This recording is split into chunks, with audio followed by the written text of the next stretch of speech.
আসসালামু আলাইকুম। আমি ডাক্তার মোহাম্মদ আব্দুল্লাহ আল মামুন, সহকারী অধ্যাপক nephrology, Shahid Suhrawardy medical college and hospital. আমি যে টপিকসটা নিয়ে আজকে ডিসকাস করব সেটা হচ্ছে খুবই ইম্পর্টেন্ট একটা টপিকস। কিডনি ডিজিজের একটা ইম্পর্টেন্ট ডিজিজ, যেটা হচ্ছে nephrotic syndrome. Actually nephrotic syndrome এটা কোনো আলাদাভাবে কোনো ডিজিজ না। কিছু গ্লোমেরুলার ডিজিজের কম্বিনেশন। হ্যাঁ, যখন কিছু ক্লিনিক্যাল এবং ল্যাবরেটরি প্রেজেন্টেশন হিসেবে প্রকাশ পায়, তখন তাকে আমরা নেফ্রোটিক সিনড্রোম। ডেফিনেশনটা আমি একটু বলি যে this is a clinical syndrome defined as proteinuria more than 3.5 gram per day per 1.73 meter square body surface area that is associated with hypoalbuminemia, edema, hyperlipidemia, lipiduria and thrombotic tendency.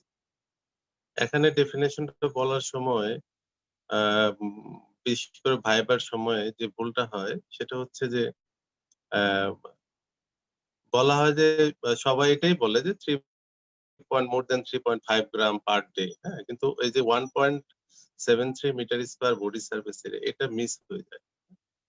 এটা কিন্তু 3.5 গ্রামটা in case of অ্যাডাল্টে, তার মানে 1.73 metre square body surface area একটা 70 KG adult একটা মানুষের কিন্তু সাধারণত এটা হয় অ্যাভারেজ বডি সার্ফেস এরিয়া। সেক্ষেত্রে আমরা অ্যাডাল্টের ডেফিনেশনটাই আমরা সাধারণত বলি। সেক্ষেত্রে অবশ্যই বডি সার্ফেস এরিয়াটা মেনশন করা ভালো। আর ইন কেস অফ চিলড্রেন দেখেন আরেকটা বলা আছে যে যেটা হচ্ছে যে in case of children protein excretion more than 40 milligram per meter square per hour. চিলড্রেনের ক্ষেত্রে এই সময় ভাইবা বোর্ড অনেক সময় স্যাররা জিজ্ঞেস করেন, আচ্ছা আপনি তো বলতেছেন এটা, তাহলে ছোট বাচ্চা 5 বছরের বাচ্চা তাকে কখন নেফ্রোটিক সিনড্রোম? এটা ট্রিকি কোশ্চেন, এটা জানা ভালো। আচ্ছা, অ্যাকচুয়ালি নেফ্রোটিক সিনড্রোম তো গ্লোমেরুলার ডিজিজ গুলোর কম্বিনেশন, যে all nephrotic syndrome are glomerular disease and all glomerular disease are not nephrotic syndrome. এটা আমাদের আসলে জানতে হবে, তাহলে জিনিসটা বোঝা যাবে। আর গ্লোমেরুলার স্ট্রাকচারটা আমরা সবাই জানি, হ্যাঁ? যে দেখেন এটা ক্যাপসুল আছে, ক্যাপসুলের ভিতরে দেখা যাচ্ছে যে আপনার গ্লোমেরুলার ক্যাপিলারি আছে। গ্লোমেরুলার ক্যাপিলারি এখানে এই স্ট্রাকচারটা একটু বেসিক জানা দরকার আছে, যে আপনার ক্যাপিলারি একটা এন্ডোথেলিয়াম থাকে, তারপর থাকে বেসমেন্ট মেমব্রেন এন্ড আউটার একটা এপিথেলিয়াম থাকে। এই এপিথেলিয়ামকে এখানে বলা হয় পোডোসাইট। হ্যাঁ, এটা স্পেশাল একটা নাম এবং এটা একটু সেলটা একটু ধরনটা আলাদা। এই পোডোসাইট যে এপিথেলিয়ামটা, এটা ফুড প্রসেস আছে। দেখেন স্যার হ্যাঁ, আপনার যে বাইরে দেখা যাচ্ছে যে ডায়াগ্রামেটিক পিকচারটা, যে এগুলোকে ফুড প্রসেস বলে। হ্যাঁ, এবং ফুড প্রসেস গুলো স্যার ইন্টারডিজিটের মতো করে বাইরে থাকে। আচ্ছা, সরি স্যার এটা আপনাকে ইন্টারাপ্ট আসলে করতেছি স্যার ডায়াগ্রামেটিক আপনার স্লাইডটা পিকচারটা দেখা দেখবো যাচ্ছে না স্যার। পরে। দেখেন যে ডায়াগ্রামেটিক পিকচার এখানে, যে স্যার ইনার যেটা এটা হলো যে এন্ডোথেলিয়াল সেল। হ্যাঁ, এটা ফেনিস্ট্রেটেড এবং এখানে একটা গ্লাইকোক্যালিক্স একটা কোটিং থাকে। হ্যাঁ, এটা হলো পজিটিভলি স্যার চার্জ আসসালামু গ্লাইকোক্যালিক্স। আলাইকুম। সরি, স্যার আপনার স্লাইডটি দেখা যাচ্ছে না স্যার। ছবিটা দেখা যাচ্ছে না। না স্যার, স্লাইডটা স্যার বন্ধ হয়ে গেছে স্যার। সরি,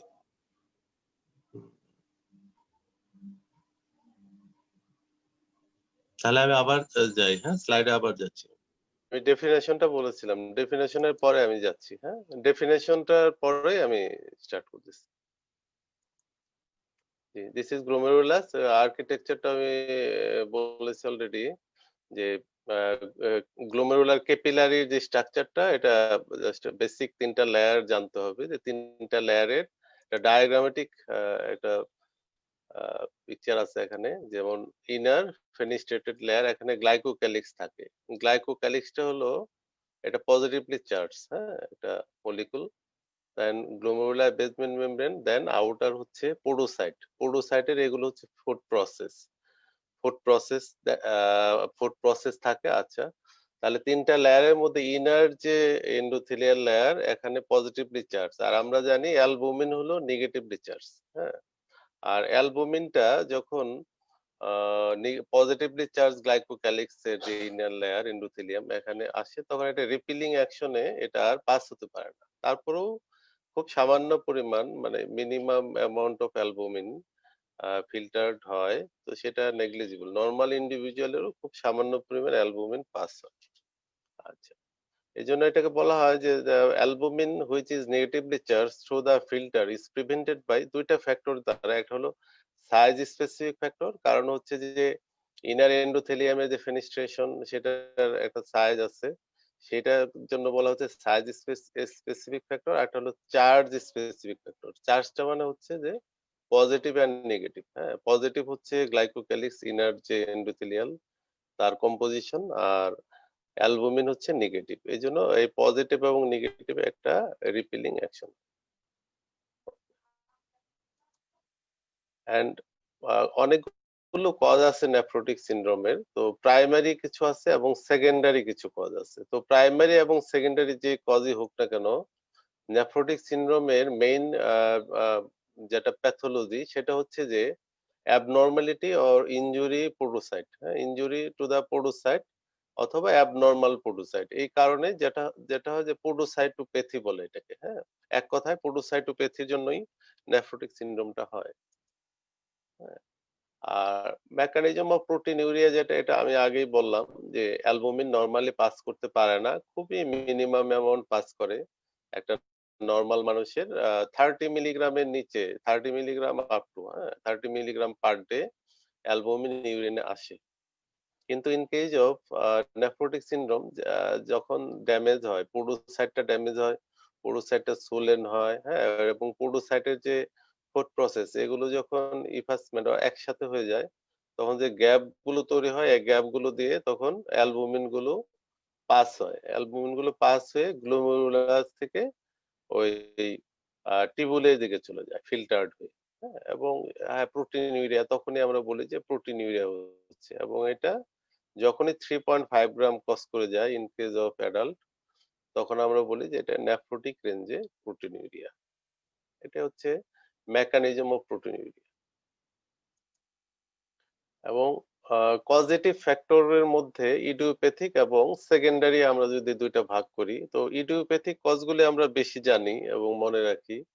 আমি সেকেন্ডারি কজগুলো আগে একটু বলতে চাচ্ছি যে এগুলো সবগুলো মনে রাখার দরকার নেই, তবে কিছু কিছু জিনিস একটু মনে রাখতে হবে। কারণ আহ এটা আমরা যদি হেডলাইন করি, প্রথম হলো ইনফেক্টিভ কজ, দেন আমরা বলি যে নিউ প্লাস্টিক, তারপরে আমরা বলি যে মাল্টি সিস্টেম ডিজিজ বা ইনফ্লামেটরি ডিজিজ একটা কজ হেডলাইন। হ্যাঁ, এবং ড্রাগ ইন্ডুসড হয়, তারপরে হচ্ছে মেটাবলিক একটা হেডলাইন আছে, আর একটা হচ্ছে miscellaneous.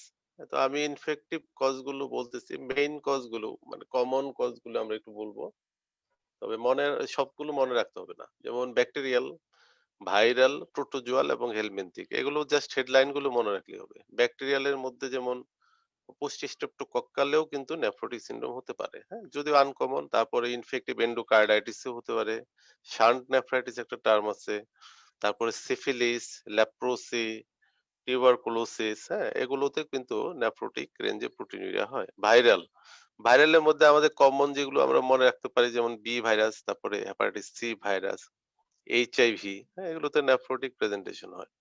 Cytomegalo virus, Epstein virus, এগুলো হয়। প্রোটোজোয়ালের মধ্যে যেমন ম্যালেরিয়া, হ্যাঁ, ম্যালেরিয়া, কোয়ার্টার ম্যালেরিয়াতে সাধারণত নেফ্রোটিক রেঞ্জে প্রোটিনিউরিয়া অনেক সময় হয়। টক্সোপ্লাজমা, হ্যাঁ, ইভেন কালাজ্বর, কালাজ্বরেও কেস রেকর্ড আছে যে নেফ্রোটিক সিনড্রোম হতে পারে। হেলমিনথিকের মধ্যে সিস্টোসোমা, ফাইলেরিয়া, এগুলো সাধারণত দেখা গেছে নেফ্রোটিক সিনড্রোম করে। নিউ প্লাস্টিক, যত সলিড টিউমার আছে, হ্যাঁ, আমরা যখন দেখি যে ওল্ড এজ, হ্যাঁ, এবং কোনো তার ডায়াবেটিস নাই বা অন্য কোনো প্রি এক্সিস্টিং ডিজিজ নেই, সাডেন নেফ্রোটিক প্রেজেন্টেশন, তখন আমরা অনেক সময় মনে করি যে কোনো মেলিগনেন্সি বা টিউমার আছে কিনা। সেজন্য আমরা মেলিগনেন্সি বা নিউ প্লাস্টিক কজ গুলো মনে রাখবো কিছু। যেমন carcinoma of the colon, lung, stomach, breast, kidney, thyroid, ovary, cervix, prostate, pancreas, হ্যাঁ, উইন্স টিউমার, তারপর মেলিগন্যান্ট মেলানোমা, মেজোথেলিওমা, এবং লিউকেমিয়া লিম্ফোমা তো আছেই এবং মাল্টিপল মায়োলোমা, হ্যাঁ? মাল্টিপল মায়োলোমাটা অ্যামাইলোইডোসিস হয়েও নেফ্রোটিক সিনড্রোম করে। তাহলে এই নিউপ্লাস্টিকটা আমাদের মনে রাখতে হবে। দেন হলো মাল্টি সিস্টেম ডিজিজ, এগুলো ম্যাক্সিমাম হচ্ছে ইনফ্লামেটরি ডিজিজ বা ভাস্কুলাইটিস রিলেটেড, যেমন সিস্টেমিক লুপাস ইরাইথোমেটোসাস খুবই কমন একটা কজ নেফ্রোটিক সিনড্রোমের, secondary cause of nephrotic syndrome, হ্যাঁ? তারপর mixed connective tissue disease, then rheumatoid arthritis, তারপর হ্যানেকুশ-কুনলেন পারপুরা, এগুলো ভাস্কুলাইটিস হিসেবে নেফ্রোটিক সিনড্রোম করতে পারে। Wegener's granulomatosis, necrotizing vasculitis, Sjogren syndrome, হ্যাঁ, অ্যামাইলোইডোসিস, সার্কোইডোসিস, এগুলো মাল্টিপল অর্গান ইনভলভ করে as well as nephrotic syndrome হিসেবেও প্রেজেন্ট করে। মেটাবলিক কজ, এটাও ইম্পর্টেন্ট। মেটাবলিক ডায়াবেটিস মেলিটাস একটা কমন কজ, হ্যাঁ, আমাদের দেশে এবং ওয়ার্ল্ড ওয়াইড ডায়াবেটিস মেলিটাসে দেখা যায় নেফ্রোটিক প্রেজেন্টেশন হয়। মিক্সিডিমা, হ্যাঁ, খুব কমন কজ না, তারপরেও হতে পারে। কিছু কিছু কজ আছে হেরেডোফ্যামিলিয়াল ডিজিজ, তো এগুলো খুব কমন না, তারপরেও এটা যেহেতু কজ আছে আমি বলতেছি অ্যালপোর্ট সিনড্রোম, ফেব্রিজ ডিজিজ, হ্যাঁ, nail patella syndrome, sickle cell disease, alpha 1 antitrypsin deficiency, congenital nephrotic syndrome একটা টার্ম আছে, এটসেট্রা। এগুলো সব খুব বেশি মনে রাখতে হবে না, আমাদের এমবিবিএস লেভেল পর্যন্ত এগুলো খুব বেশি জানার দরকার নেই। And drugs, toxin and allergy, এগুলো কিছু ড্রাগ খুবই কমন, হ্যাঁ, কমনলি করে নেফ্রোটিক সিনড্রোম, হিস্ট্রি নিলে অনেক সময় পাওয়া যায়। বিশেষ করে organic or inorganic elementary mercury, হ্যাঁ, অর্গানিক গোল্ড, পেনিসিলামাইন, এগুলো একসময় ইউজ করা হতো, এখন করা হয় না। স্ট্রিট হেরোইন, হ্যাঁ, ক্যাপটোপ্রিল, হ্যাঁ, ক্যাপটোপ্রিল একটা ACE inhibitor, bee sting, pollens, তারপর অ্যালার্জিন কিছু আছে, তারপর অ্যান্টিটক্সিন, হ্যাঁ, vaccine may cause nephrotic syndrome. NSAID খুবই কমন একটা ড্রাগ এবং এটা অনেক সময় দেখা যায় যে এনএসআইডি খাওয়ার পর জেনারেলাইজ সোয়েলিং এবং নেফ্রোটিক রেঞ্জে প্রোটিনিউরিয়া হয়ে গেছে। তো এগুলো কমন কজের মধ্যে এনএসআইডিটা আমরা অনেক সময় পাই। আচ্ছা, মিসেলেনিয়াস একটা টার্ম আছে, যে এখানেও কিছু কিছু কজ যেগুলো, যেমন প্রেগন্যান্সি অ্যাসোসিয়েটেড, হ্যাঁ, বিশেষ করে গাইনি ওয়ার্ডে পাওয়া যায়, pregnancy associated eclampsia, preeclampsia related nephrotic syndrome, হ্যাঁ, টক্সেমিয়া অফ প্রেগন্যান্সি বলে। দেন ক্রনিক অ্যালোগ্রাফট রিজেকশন, যেটা রেনাল অ্যালোগ্রাফট রিজেকশন আফটার ট্রান্সপ্লান্টের পরে হতে পারে। তারপরে কিছু কিছু আরো আছে, যেমন আলসারেটিভ কোলাইটিস রিলেটেড হয়, হ্যাঁ, নেফ্রোজেন, ভেসিকুলেটারি রিফ্লাক্স, হ্যাঁ, রেনাল আর্টারি স্টেনোসিস, এগুলো খুব কমন না, তারপরেও এগুলো একটা পজিটিভ ফ্যাক্টর। দেন হচ্ছে প্রাইমারি গ্লোমেরুলার, যেটা আমাদের বেশি জানতে হবে, যে পরীক্ষার সময় এগুলোই বেশি ধরে। প্রাইমারি গ্লোমেরুলার ডিজিজ, আগের যে কজগুলো বললাম সবই সেকেন্ডারি, এর মধ্যে খুব বেশি কিছু মনে রাখার নাই, যেমন লুপাসটা মনে রাখতে হবে, সিস্টেমিক লুপাস ইরিথেমাটোসাস, তারপরে ড্রাগ ইন্ডুসটা বলতে হবে, নিউ প্লাস্টিক বা মেলিগন্যান্সিটা বলতে হবে, কয়েকটা নাম বললেই হবে। ইনফেক্টিভ, ইনফেক্টিভের মধ্যে দু চারটা নাম একটু জানলে ভালো হবে। তো প্রাইমারি গ্লোমেরুলার ডিজিজের মধ্যে আমরা বাচ্চাদের ক্ষেত্রে যেটা সবচেয়ে বেশি পাই সেটা হলো মিনিমাল চেঞ্জ ডিজিজ, এমসিডি বলে ইন শর্ট। তারপরে হচ্ছে যে ফোকাল সেগমেন্টাল গ্লোমেরুলোস্ক্লেরোসিস, এটা এফএসজিএস বলে। তারপরে মেমব্রেনাস গ্লোমেরুলোপ্যাথি, এটা সাধারণত অ্যাডাল্টের দিকে একটু বেশি হয় নেফ্রোটিক সিনড্রোম, হ্যাঁ, membranoproliferative GN, IgA nephropathy, commonly IgA nephropathy nephrotic syndrome খুব হয় না, কিন্তু হতে পারে, হ্যাঁ, বাচ্চাদের বা এডোলেসেন্ট এজে হতে পারে নেফ্রোটিক সিনড্রোম আমরা পাই। দেন mesangial proliferative glomerulonephritis and crescentic glomerulonephritis, this is rare cause of nephrotic syndrome. crescentic এ সাধারণত নেফ্রাইটিক প্রেজেন্টেশন থাকে, তারপরেও কিছু কিছু ক্ষেত্রে পাওয়া গেছে, কেস আছে, সেজন্য এটাও একটা কজ। তো আমরা পরীক্ষার হলে যখন বলবো তখন মিনিমাল চেঞ্জ ডিজিজটা সবার আগে বলবো, এবং যদি বলে যে কোন বয়সে হয়, এটা বাচ্চাদের ক্ষেত্রে হয়, হ্যাঁ, 4, 5 to 10 ইয়ার্স, হ্যাঁ, 11 ইয়ার্স এরকম বয়সে, কিন্তু অ্যাডাল্টেও কিন্তু মিনিমাল চেঞ্জেস হতে পারে, কিন্তু রেয়ার। আর হচ্ছে যে মেমব্রেনাসটা কোন বয়সে হয়, এটা দেখা যায় যে অ্যাডাল্ট পরে, অর্থাৎ 40-50 বছরের পরে কমনলি পাওয়া যায়, তবে অল্প বয়সে পাওয়া যেতে পারে, তবে আমরা সাধারণত বেশি পাই যেটা, এটা বয়স্ক মানুষের, হ্যাঁ, এটা মনে রাখতে হবে। আর এফএসজিএস টা এটা অল্প বয়সে হতে পারে, মাঝারি বয়স বা ওল্ডার এজেও হতে পারে।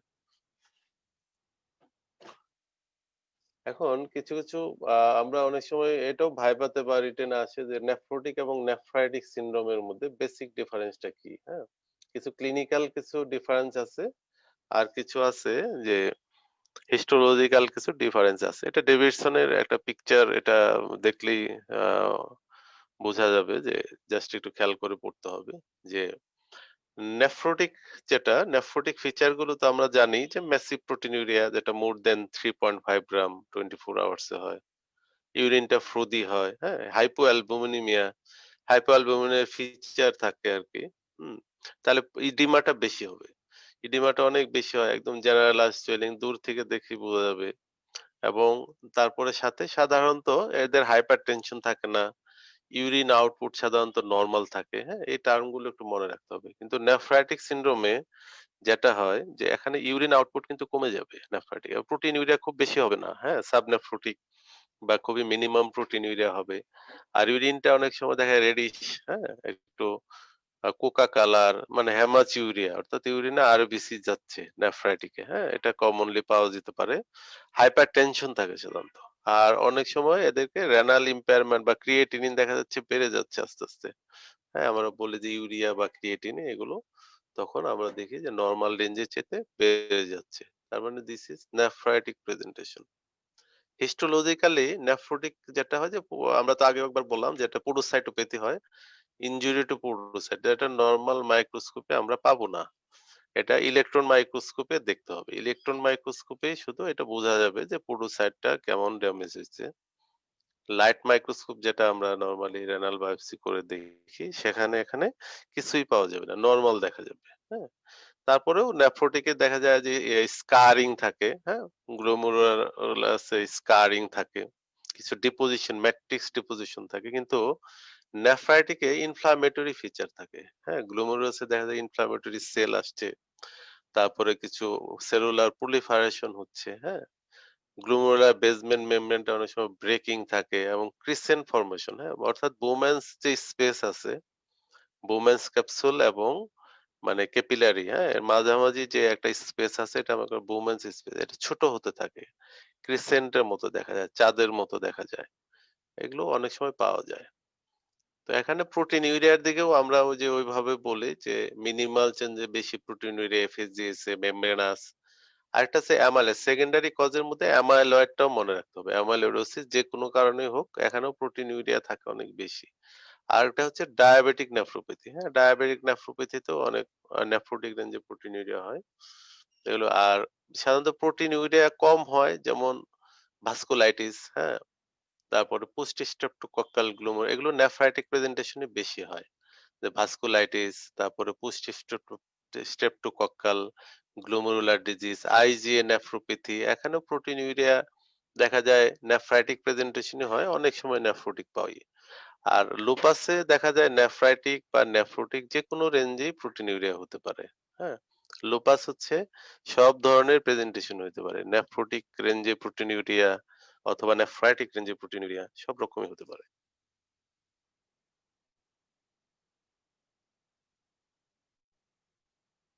কারণ বেসিক যেহেতু নেফ্রোটিক এনজাইমের বেসিক প্যাথোলজিতে যেটা হয় যে প্রোটিন ইউরিয়াটা বেশি হবে। এখন প্রোটিন ইউরিয়ার কিছু সাবসিকুয়েন্ট ইফেক্ট আছে। লিভারই তো মেইনলি অ্যালবুমিন বা প্রোটিন রিলিজ বেশি সিনথেসিস করে 25 গ্রাম পার ডে।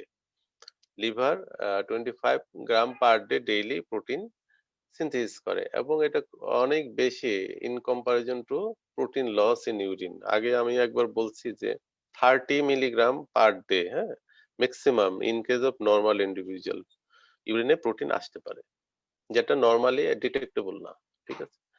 তো এখন in case of nephrotic syndrome, যেহেতু লার্জ কোয়ান্টিটি অফ অ্যালবুমিন এটা ইউরিন দিয়ে পাস হয়, সেক্ষেত্রে আমাদের যেটা হবে যে তাহলে হাইপোঅ্যালবুমিনিয়া হবে, প্লাজমাতে অ্যালবুমিন কমে যাবে, তাহলে কি হবে, অনকোটিক প্রেসারটাও কমে যাবে, প্লাজমা অনকোটিক প্রেসার কমে যাবে, এবং একটা আমরা বলি যে তখন ডিক্রিজ সার্কুলেটরি ভলিউম কমে যাওয়ার একটা টেন্ডেন্সি থাকে। ফলে যেটা হয় যে সোডিয়াম এবং ওয়াটারটা কিডনি বেশি বেশি রিটেইন করতে থাকে, এটাকে একটা হাইপোথিসিস বলে, আন্ডারফিল হাইপোথিসিস বলে। এটা একটা basic mechanism of nephrotic syndrome, এবং ইডিমা ডেভেলপ হয়, হ্যাঁ, প্রগ্রেসিভলি এটা বাড়তে থাকে, ইডিমাটা বাড়তে থাকে। এবং হাইপোঅ্যালবুমিনের জন্য যেহেতু অনকোটিক প্রেসার কমে যায়, ফলে লিভারটা অ্যাক্সিলারেট করে, কি করে, লাইপোপ্রোটিন সিনথেসিসটা বাড়ায় দেয়, কারণ টু মেনটেন অনকোটিক প্রেসার। লাইপোপ্রোটিনও অনকোটিক প্রেসারের জন্য একটা রেসপন্সিবল রোল প্লে করে। সেজন্য লাইপোপ্রোটিনটা যেহেতু সিনথেসিস বাড়ায় দেয়, ফলে দেখা যায় যে হাইপার লিপিডিমিয়া হয়। লিপিড লেভেলটা বেড়ে যায়, এলডিএল কোলেস্টেরল বেড়ে যায়। তো আরেকটা হচ্ছে যে increase hepatic synthesis of procoagulant factor. হ্যাঁ, এটাও একই, যে প্রোকোয়াগুলেন্ট ফ্যাক্টরও বেশি বেশি সিনথেসিস করে থাকে। এবং urinary loss of anticoagulant factor, যেহেতু অ্যান্টিকোয়াগুলেন্ট ইউরিনে লস হয়ে যাচ্ছে এবং প্রোকোয়াগুলেন্ট বেশি বেশি সিনথেসিস হচ্ছে, ফলে দেখা যায় যে টেন্ডেন্সি টু ইনক্রিজ প্ল্যাটেলেট এগ্রিগেশন, হ্যাঁ, থ্রম্বোসিসের চান্স তাহলে বেড়ে যাবে। ভ্যানাস থ্রম্বোসিস, এটা কমন প্রেজেন্টেশন অনেক সময় আমরা পাই। আচ্ছা, একটা হচ্ছে ইউরিনারি লস অফ ইমিউনোগ্লোবুলিন, বেশ করে আইজিজি, হ্যাঁ, হাইপোগামা গ্লোবিনেমিয়া, যেটা লিডস টু ইনফেকশন। ইমিউনোগ্লোবুলিন কমে গেলে যেটা হয় যে ইমিউন ডেফিসিয়েন্সি হয় এবং একটা ইনফেকশনের চান্স থাকে, তাহলে নেফ্রোটিক সিনড্রোমে ইনফেকশনের চান্স বেশি। এবং ক্লিনিক্যাল ম্যানিফেস্টেশন, এটা আমরা সবাই জানি যে clinical manifestation of nephrotic syndrome, এটা দেখা যায় জেনারেলাইজড ইডিমা, হ্যাঁ, তারপরে ইউরিন অনেক সময় দেখা যায় ফুমি হয়, হ্যাঁ, দেখা যায় ফেনা ফেনা, যত বেশি প্রোটিনুরিয়া হবে এবং ইউরিনটা তত ফুমি হবে। তারপরে অনেক সময় ইনফেকশনের, যেহেতু ইমিউনোসাপ্রেশন হয়, ইনফেকশনের ফিচার থাকে, স্কিনে থাকে, সফট টিস্যুতে থাকে, রেসপিরেটরি ট্র্যাক্ট, হ্যাঁ, জিআইটি, তাহলে ইনফেকশনের একটা চান্স থাকে। মাইক্রোস্কোপিক হ্যামাচুরিয়া এটা কমনলি পাওয়া যায় না, তবে অ্যাডাল্টে অনেক সময় পাওয়া যায়। যাদের নেফ্রোটিক সিনড্রোম ইন অ্যাডাল্ট, অনেক সময় হ্যামাচুরিয়া 25% কেসে দেখা যায় যে হ্যামাচুরিয়া থাকে। লিপিডুরিয়া হয়, হ্যাঁ, লিপিড ইন ইউরিন, হ্যাঁ, এটা পাওয়া যায়। তারপরে অ্যাবডোমিনাল পেইন, অ্যাবডোমিনাল পেইন কয়েকটা কারণ হতে পারে। একটা হচ্ছে যে যেহেতু অ্যাসাইটিস থাকে, হিউজ অ্যাসাইটিস, এবং এখানে ব্যাকটেরিয়াল পেরিটোনাইটিস হওয়ার চান্স থাকে। তারপর আরেকটা হতে পারে যে যেহেতু থ্রম্বোসিসের চান্স থাকে, সেজন্য একটা হতে পারে যে renal when thrombosis, sudden abdominal pain, হ্যাঁ, লেফট লয়েন পেইন এবং হেমাচুরিয়া নিয়ে প্রেজেন্ট করতে পারে। তারপর venous thrombosis, venous thrombosis, deep venous thrombosis বিশেষ করে লোয়ার লিম্বে আমরা অনেক সময় পাই, যে সেক্ষেত্রে দেখা যায় যে asymmetry of the swelling of the lower limb, অর্থাৎ দুইটা পাই ফোলা আছে কিন্তু একটা পা বেশি ফোলা আর একটা কম ফোলা, এবং দেখা যাচ্ছে যে যেটা বেশি ফোলা সেখানে ব্যথা আছে, হ্যাঁ, রেডনেস আছে, টেন্ডারনেস আছে। তাহলে এটাকে আমরা তখন চিন্তা করবো যে ডিপ ভ্যানাস কোনো থ্রম্বোসিস হলো কিনা। হুম, যে asymmetry of the swelling of the both lower limb। কিছু কিছু ক্ষেত্রে দেখা যায় অ্যাকুইট কিডনি ইনজুরি হতে পারে, তবে রেয়ার থেকে রেয়ার, এটা খুবই রেয়ার। আর সাধারণত হাইপারটেনশন নেফ্রোটিক সিনড্রোমে থাকে না, তবে অনেক সময় অ্যাডাল্টে বা চাইল্ডের ক্ষেত্রে খুবই কম পার্সেন্টেজে আমরা নেফ্রোটিক সিনড্রোমে হাইপারটেনশন পাই। এগুলো না বললেও হবে। মেইনলি জেনারেলাইজড ইডিমা, তারপর ফুমি ইউরিন, হ্যাঁ, তারপরে অনেক সময় ভ্যানাস থ্রম্বোসিসের ফিচার, স্কিন ইনফেকশন বা আদার সাইটে ইনফেকশনের ফিচার, এগুলো আমরা পাই।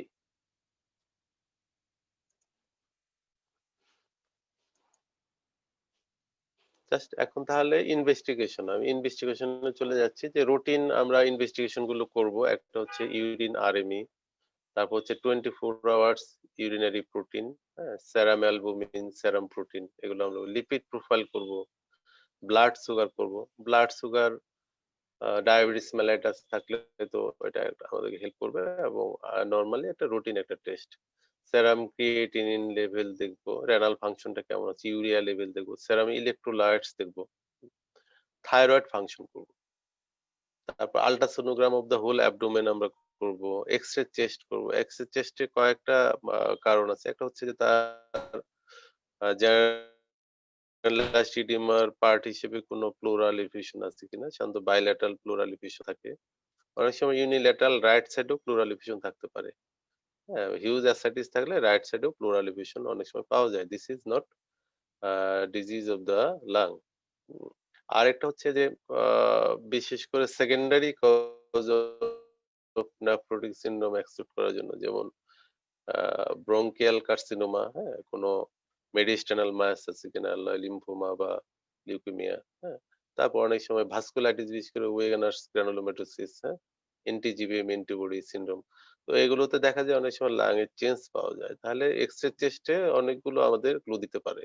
মেলিগন্যান্সি থেকে শুরু করে ভাস্কুলাইটিস, এবং যেহেতু নেফ্রোটিক সিনড্রোমে ইনফেকশনের চান্স বেশি, সেজন্য আমরা তাহলে এক্স-রে চেস্ট করে অনেক সময় নিউমোনিয়া ডায়াগনোস করতে পারি যদি মনে হয় সাসপিশিয়াস মনে হয়। বা টিউবারকুলোসিস, এগুলো এক্স-রে চেস্ট থেকে আমাদের হেল্প করবে। আর সেকেন্ডারি কজ এক্সক্লুড করার জন্য আরো কিছু পরীক্ষা আমরা করি, যেমন হেপাটাইটিস বি ভাইরাস, এনটিএসসিভি, হ্যাঁ এগুলো আমরা করি, এইচবিএসএজি, এনটিএসসিভি। তারপরে লুপাস এক্সক্লুড করার জন্য আমরা এএনএ, এনটিটিএইচ, ডিএনএ এগুলো করি। ভাস্কুলাইটিস, বিশেষ করে আনকা অ্যাসোসিয়েটেড ভাস্কুলাইটিস দেখার জন্য আমরা পি আনকা এবং সি আনকা, হ্যাঁ পি মানে পেরিনিউক্লিয়ার, তারপর আনকা এতে হলো anti N A nuclear anti nuclear cytoplasmic antibody, ANCA বলে একসাথে। তারপর কমপ্লিমেন্ট লেভেল দেখি, কমপ্লিমেন্ট লেভেল বিশেষ করে সি3 এবং সি4 দেখি। এগুলো কিছু কিছু নেফ্রোটিক সিনড্রোমের কজে দেখা যায় কমে যায়, আবার কিছু কিছু নেফ্রোটিক সিনড্রোমে দেখা যায় নরমাল থাকে। এগুলো আমাদের হেল্প করে, ডায়াগনোসিসের জন্য হেল্প করে। হ্যাঁ, এবং লাস্ট অফ অল যেটা অবশ্যই করা উচিত সেটা হলো রেনাল বায়োপসি। রেনাল বায়োপসিটা সাধারণত আমরা চাইল্ডের ক্ষেত্রে করি না, যে চাইল্ডে যেহেতু মিনিমাল চেঞ্জ জিনিসটা খুবই কমন, এবং আমরা সেজন্য উইদাউট বায়োপসি আমরা একটা ট্রিটমেন্ট দিয়ে দিই। এবং মিনিমাল চেঞ্জ ডিজিজ হচ্ছে steroid responsive, most of the case স্টেরয়েডে রেসপন্স করে। সেই জন্য without biopsy in case of child আমরা একটা থেরাপি দিয়ে দিই উইথ স্টেরয়েড, এবং আমরা ফলো আপ করি। যদি পেশেন্টের স্টেরয়েডে রেসপন্স না করে, অর্থাৎ স্টেরয়েড রেজিস্ট্যান্ট থাকে, অথবা দেখা যায় রিকারেন্স হচ্ছে, সেক্ষেত্রে আমরা তখন কনসিডার করি যে বায়োপসি করা যায় কিনা। হ্যাঁ, তবে ইনিশিয়ালি আমরা চাইল্ডের ক্ষেত্রে, অর্থাৎ মিনিমাল চেঞ্জ ডিজিজ চিন্তা করলে আমরা বায়োপসিটা না করে আমরা ট্রিটমেন্ট দিয়ে দিই। আদার কজ অফ নেফ্রোটিক সিনড্রোমে আমরা সাধারণত বায়োপসি করে হিস্টোলজিক্যালি একটা ডায়াগনোসিস করি যে কি কারণ, হিস্টোলজিক্যাল টাইপিংটা কি হলো, এবং সে অনুযায়ী আমরা প্রোটোকল বেসড চিকিৎসা দিয়ে থাকি।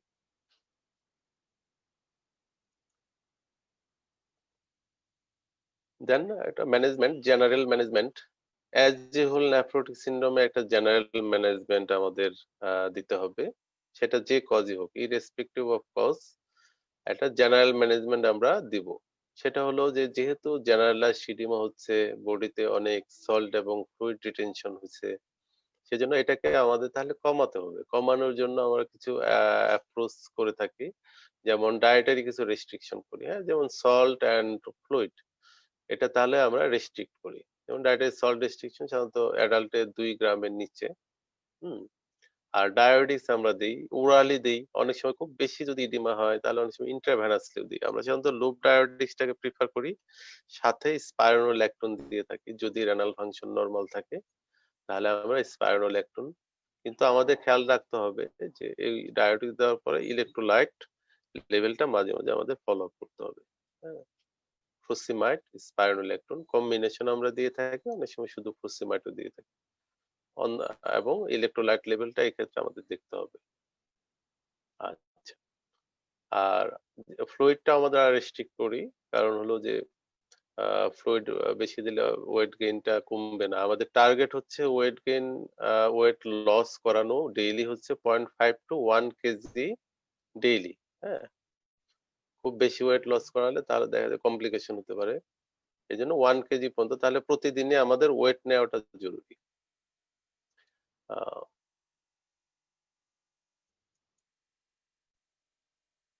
আর যেহেতু প্রোটিনিউরিয়া হচ্ছে, এখন আমাদের টার্গেট থাকবে প্রোটিনিউরিয়াটাকে কমানো। প্রোটিনিউরিয়া যদি আমরা হল্ট করে দিতে পারি বা রিডাকশন করে দিতে পারি, তাহলে প্যাথোজেনেসিসটা চেঞ্জ হয়ে যাবে, এবং ডিজিজের যে কমপ্লিকেশন, নেফ্রোটিক সিনড্রোমের যে কমপ্লিকেশন, ওগুলো কমে যাবে। প্রোটিনিউরিয়াটা কমানোর জন্য আমরা অ্যান্টি প্রোটিনিউরিক ড্রাগের মধ্যে চয়েস অফ ড্রাগ হচ্ছে এসি ইনহিবিটর অথবা এআরবি, হ্যাঁ, রেমিপ্রিল, ক্যাপটোপ্রিল, এগুলো ইউজ করা হয়। তো রেমিপ্রিল আমরা ইউজ করি, এসি ইনহিবিটর, এআরবি, লুসারটান, ভালসারটান, উলমেসারটান এগুলো ইউজ করি। এবং আমাদের পেশেন্ট সাধারণত যেহেতু হাইপারটেনসিভ থাকে না, তো আমরা স্টার্টিং লো ডোজে আমরা শুরু করব, এবং ব্লাড প্রেশারের লেভেল দেখে দেখে তো আমরা এটাকে অ্যাডজাস্ট করব। এবং যদি কোনো হাইপারটেনশন থাকে সেক্ষেত্রে হাইপারটেনশন আমাদের কন্ট্রোল করতে হবে, বিশেষ করে ডায়াবেটিস মেলাইটাসের সাথে হাইপারটেনশন অ্যাসোসিয়েটেড থাকে। সেক্ষেত্রে আমাদের টার্গেট হলো ব্লাড প্রেশার, অর্থাৎ নেফ্রোটিক সিনড্রোমে, অ্যাজিওল নেফ্রোটিক সিনড্রোমে আমাদের blood pressure less than 125 to 75 millimetre marker, এটা আমাদের একটা টার্গেট রেঞ্জ।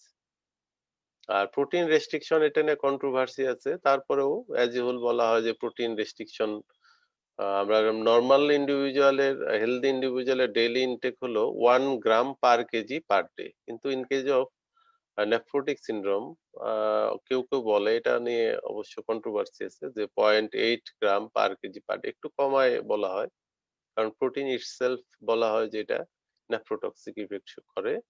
কিন্তু কেয়ারফুল থাকতে হবে নিউট্রিশনাল স্ট্যাটাস, ম্যাল নারিশ থাকলে কোনোভাবেই প্রোটিন রেস্ট্রিকশনের দরকার নেই। অ্যান্ড হাইপার কোয়াগুলেবিলিটি যেহেতু হয়, তাহলে সেক্ষেত্রে আমাদের প্রোফাইলেকটিক অ্যান্টিকোয়াগুলেশন কোয়াগুলেন্ট আমরা অনেক সময় দিয়ে থাকি ইন কেস অফ, বিশেষ করে হাই রিস্ক গ্রুপে। High risk group means proteinuria খুব বেশি, অ্যালবুমিন লেভেল খুব কম, এবং প্রলং ডিউরেশন অফ সিনড্রোম, হ্যাঁ, ফ্যামিলি হিস্ট্রি যদি কারো থাকে যে ভেনাস থ্রম্বোসিস হিস্ট্রি আছে, এগুলো দেখে আমরা ওই অনেক সময় অ্যান্টিকোয়াগুলেন্টকে আমরা দিয়ে থাকি। এবং যদি ইনফেকশনের এভিডেন্স থাকে তাহলে আমরা ইনফেকশনের ট্রিট করি। তো ইমিউনোগ্লোবুলিন কমে যাওয়াতে যে বেশি করে এনক্যাপসুলেটেড অর্গানিজম গুলো ইনফেকশন করে, দেখা গেছে যে Streptococcus pneumoniae, Neisseria meningitidis, Klebsiella pneumoniae, Haemophilus influenzae, Salmonella, Cryptococcus neoformans and Pseudomonas aeruginosa. মনে রাখার জন্য যে some nasty killers have some capsule protection. সামের মধ্যে এস দিয়ে বোঝাচ্ছে স্ট্রেপ্টোকক্কাই, ন্যাস্টির এন দিয়ে বোঝাচ্ছে নাইসেরিয়া, কিলারের কে দিয়ে বোঝাচ্ছে ক্লেপশিয়ালা, ক্লেপশিয়ালা। হিমোফাইলাসটা বোঝাচ্ছে এইচ হ্যাভ দিয়ে, have, some nasty killers have, আবার সাম, সাম দিয়ে বোঝাচ্ছে সালমোনেলা, তারপর হচ্ছে ক্রিপ্টোকক্কাস, ক্রিপ্টোকক্কাস দিয়ে মানে ক্যাপসুল, এন্ড প্রোটেকশন হলো সিউডোমোনাস। এটা মনে রাখার জন্য, some nasty killers have some capsule protection. Vaccinate করা হয় নেফ্রোটিক সিনড্রোমের রোগীকে অনেক সময়, যে pneumococcal vaccine against pneumococcal disease, তো ভ্যাকসিনেটও করা হয়ে থাকে। এবং অনেক সময় দেখা যায় যে নেফ্রোটিক সিনড্রোমের ট্রিটমেন্ট যেহেতু স্টেরয়েড, এই জন্য infection may complicate with immune suppressive treatment.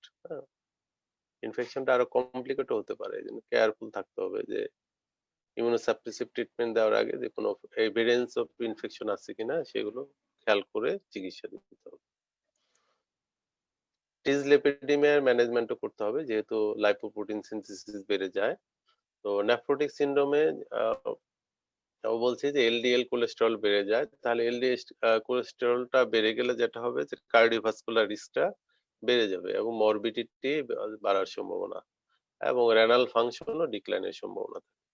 ফলে আমরা যেটা করি যে dietary restriction of the fat, এটাকে আমরা বলি যে করতে হবে, এবং সাথে treatment of lipid lowering with lipid lowering drugs, এটাও করতে হবে। হ্যাঁ, আর underlying cause of nephrotic syndrome treatment করলেই সাধারণত লিপিড লেভেল নরমাল হয়ে যাবে, এবং অ্যালবুমিন লেভেলও বডিতে বাড়তে থাকবে। দেন স্পেসিফিক ম্যানেজমেন্ট আসলেও এটা ডিজিজ অনুসারে বায়োপসি করে যদি আমরা মিনিমাল চেঞ্জ ডিজিজ পাই, তাহলে এক ধরনের প্রোটোকল আছে। তারপর যদি মেমব্রেনাস থাকে, মেমব্রেনাস নেফ্রোপ্যাথি, তাহলে এক ধরনের প্রোটোকল আছে। এটা অনেক ইলাবোরেট, আসলে বলা একটা ক্লাসে বলা সম্ভব না। তো আমি শুধু মিনিমাল চেঞ্জ ডিজিজটাই বলতে, যে চিলড্রেনের ক্ষেত্রে এটা কমন, এবং এটা পরীক্ষাতেও থাকে, লং কেস শর্ট কেস। শুধু মিনিমাল চেঞ্জ ডিজিজের এটা হলো স্পেসিফিক ম্যানেজমেন্ট। আমি তো জেনারেল ম্যানেজমেন্ট অল নেফ্রোটিক সিনড্রোমের ক্ষেত্রেই একই, শুধু specific management minimal change disease. এখানে আমরা যেহেতু স্টেরয়েড রেসপন্সিভ, দেখা গেছে যে শুধুমাত্র প্রেডনিসোলন, ওরাল প্রেডনিসোলনই দেখা যায় 94% উইথিন 4 উইকস এর মধ্যেই এটা রেসপন্স করে যায়, 94% অফ দা চিলড্রেনের ক্ষেত্রে। হ্যাঁ, তবে অ্যাডাল্টের ক্ষেত্রে আবার এত বেশি রেসপন্স করে না। তো সেক্ষেত্রে আমরা oral prednisolone daily single dose হিসেবে আমরা শুরু করি এবং এট মর্নিং বলা হয় যে ডোজটা হচ্ছে 60 milligram per metre square per day.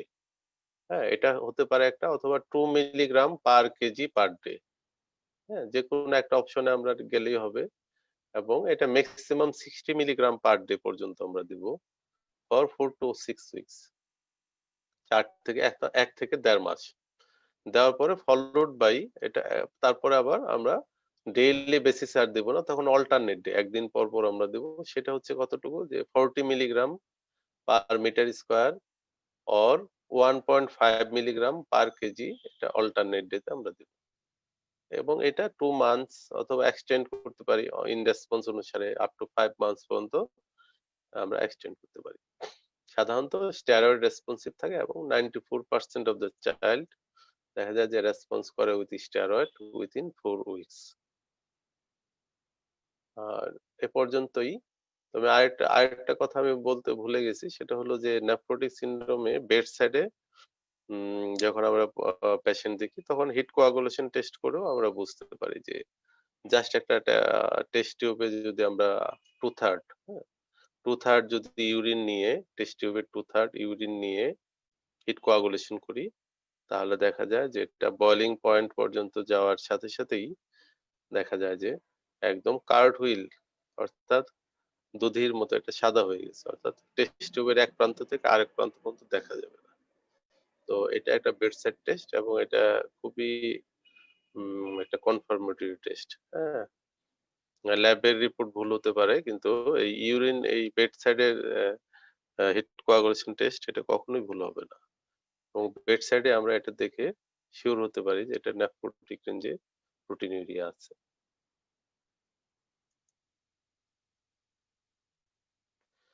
এ পর্যন্তই। হ্যাঁ, থ্যাংক ইউ।